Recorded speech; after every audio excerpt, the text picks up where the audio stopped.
Hello मित्रांनो, आज मी तुम्हाला चण्याची रेसिपी दाखवणार आहे। चणा घेतलेला आहे मी, रात्री भिजवण्यासाठी टाकला होता आणि सकाळी घेतले मग करायला। पाणी टाकलं कुकरमध्ये, चणा टाकला आणि त्याच्यात थोडं चवीनुसार मीठ आणि दालचिनी आणि तेजपत्ता आणि एक 2-3 लवंग आणि काळी मिरची अशी टाकून 2-4 शिट्ट्या करून घ्यायच्या कुकरला।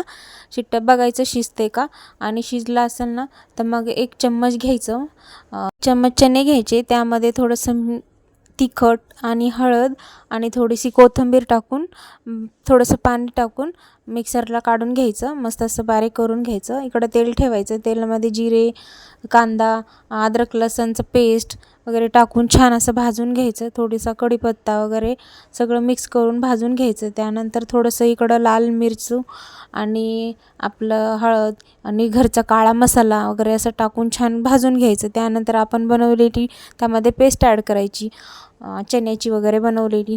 त्यानंतर त्याला मस्त असं छान भाजू द्यायचं, कलर येऊस्तोवर असं खरपूस छान भाजू द्यायचं। मग त्यानंतर त्यामध्ये टाकायचं टमाट्याची प्युरी, टमॅटो प्युरी टाकून अजून छान असं भाजून घ्यायचं।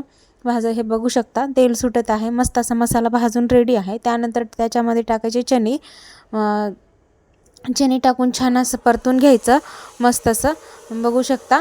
आणि मग आपल्याला जेवढं हवं आहे तेवढं त्याच्यामध्ये पाणी ॲड करायचं, जेवढं आपल्याला ग्रेव्ही हवी आहे तेवढी घ्यायची। मी थोडंसंच टाकलं होतं आणि बघू शकता पाणी टाकून हलवून घ्यायचं, बघायचं जेवढं लागतंय तेवढं टाकून घ्यायचं आणि मग थोड्या वेळासाठी शिजत ठेवायचं।